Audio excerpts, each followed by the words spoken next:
Good evening, I'm Prasad. Not only did we see many familiar faces return as senior ministers and ministers in Ismail Sabri's so-called new cabinet, more familiar faces remain. I'm talking about the special envoys. Prime Minister Ismail Sabri Yaakob and his new cabinet, comprising many old faces, have decided to reappoint past President Abdul Hadi Awang as Malaysia's special envoy to the Middle East. And according to the Prime Minister's office, Hadi isn't the only one making a comeback. Progressive Democratic Party President Tiong and Serian MP Richard Riot have also been reappointed as the Prime Minister's special envoys to China and East Asia, respectively. The PMO said the first cabinet meeting held on September 1st agreed to continue their appointments.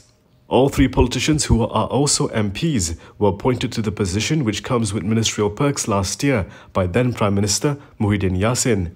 It is understood that when Muhyiddin resigned last month, all cabinet and special envoy appointments that were made in his capacity as the country's top executive also resigned. Muhyiddin was replaced by UMNO Vice President Ismail Sabri Yaakob, who was sworn in as Malaysia's 9th Prime Minister on August 22nd, after securing a simple majority in Parliament from 114 MPs. A special envoy is usually an individual who is appointed by the serving Prime Minister with the aim of strengthening ties between Malaysia and any particular country or region where the envoy is sent to. However, in some instances, appointments of special envoys were also seen as a move to reward certain politicians with the high-ranking position and perks that come with it. Motions have been submitted for the Dewan Rakyat Speaker to resign and to remain neutral. Azhar said he won't be dealing with any of it personally and has passed it on to his deputy. More about that in a bit, but first, speaking of neutrality, support the channel so we can continue keeping everyone accountable to you, the voters. Click on the link below and find out how you can help. Motions calling for the removal of Dewan Rakyat Speaker Azhar Azizan Harun have been submitted.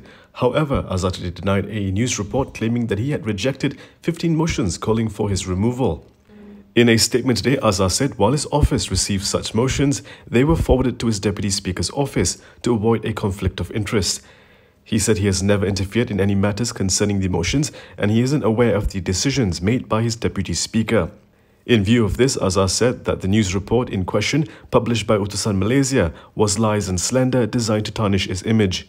According to the Utusan report, there were no less than 15 motions calling for Azhar's ouster.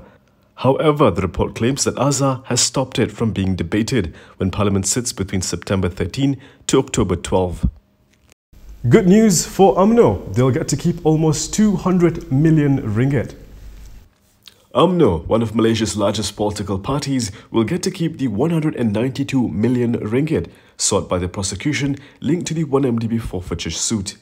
The prosecution also has to return nearly 2.5 million ringgit it previously forfeited from the party's Pahang chapter.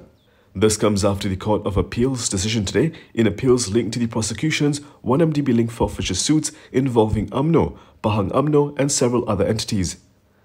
The unanimous decision was made by the three-person bench chaired by Court of Appeal Judge Abdul Karim Abdul Jalil.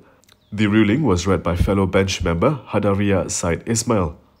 The other member of the bench was Abu Bakar Jais. Today was set for decision on the prosecution's appeal against the Kuala Lumpur High Court decision on February 7th last year, which threw out its legal action to forfeit 192 million ringgit from UMNO. High Court Judge Muhammad Zaini Mazlan had ruled then that the prosecution failed to show the funds were linked to the cheques deposited much earlier by the party's then President and former Prime Minister Najib Abdul Razak.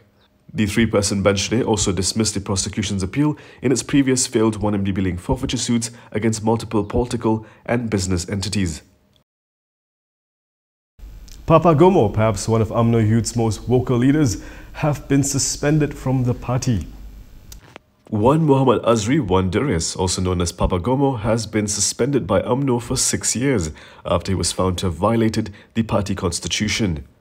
The suspension was communicated in a letter cited by Malaysia Kini dated September 1st, which was signed by UMNO Secretary General Ahmad Mazlan. It said the Supreme Council met on August 27th and decided that Papa Gomo's membership rights will be suspended for 6 years effective August 27th, 2021 or for 2 UMNO election cycles. Ahmad said the council found Azri in violation of numerous parts of the party constitution.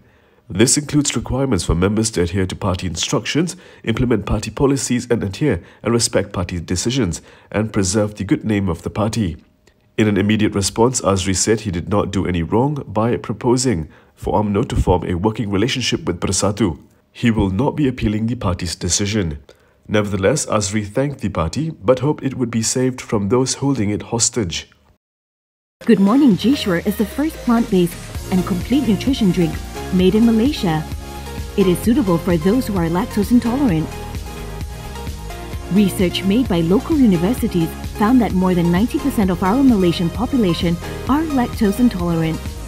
Lactose intolerance can cause bloated stomach and diarrhea. Good Morning G-Sure helps to improve the immune system, reduce the risk of illnesses, and helps to improve general well-being and strengthen our bodies. A happy family starts with a healthy family. I'm still active, healthy, and going strong at the age of 52. It has to be Good Morning G-Sure.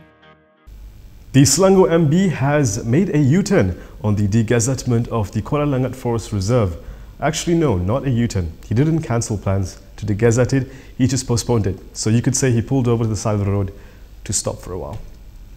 Selangor Menteri Besar Amiruddin Syari has decided to postpone the controversial degazettement process involving the Kuala Langat Forest Reserve, the size of 865 football fields. This comes after a meeting with PKR party leaders last night. According to PKR Communications Director Fahmi Fazil, the PKR Political Bureau was satisfied after getting confirmation from the MB that he will postpone the Forest Reserve degazettement process. He said the postponement should give the state government study and explain all issues that arise. Fahmi added that the Bureau has stressed that the degazettement decision needed to be based on environmental concerns, a transparent procurement process, good governance and its impact on society. Malaysia Kini has reached out to Amiruddin's office for confirmation on this. Amiruddin and Selangor State Executive Councillor He Loy Sian, both from PKR, had been summoned by Party President Anwar Ibrahim to give an explanation on the issue.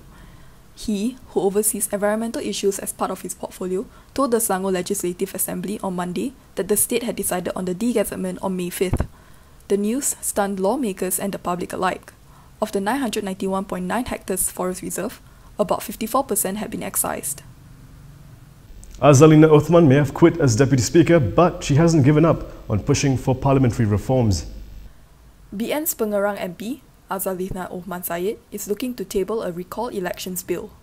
Azalina yesterday revealed that her plan to submit a motion to table a private member's bill could be the starting point to introduce recall elections during September's parliament sitting. Azalina said while she was pleased by the meeting between Prime Minister Ismail Sabri Yaakob and the opposition on the possible introduction of an anti-hopping law, she believes that a recall election is the best option. Today, Transparency International Malaysia has backed Azalina's plan. TIM President Muhammad Mohan said that such a law can help address the issue of party hopping. He said this will ensure promised reforms are carried out and justice and functional public administration will rule the day. Party hopping, which has destabilized politics in the country, has generated debate on whether a law was needed to curb such activities. Political defections have, among others, contributed to the collapse of the Pakatan Harapan administration and also several state governments. The recall election proposal is seen as an alternative to the conventional party hopping law, which tries to automatically strip elected representatives of their position if they were to defect. And that is all from me today. For more stories, you can go to KiniTV.com. You can also follow us on Instagram, Twitter, YouTube and Facebook for the latest news updates. If you'd like to support independent media, do consider subscribing to MalaysiaKini.com. I'm Prasad Michael. Thank you for watching.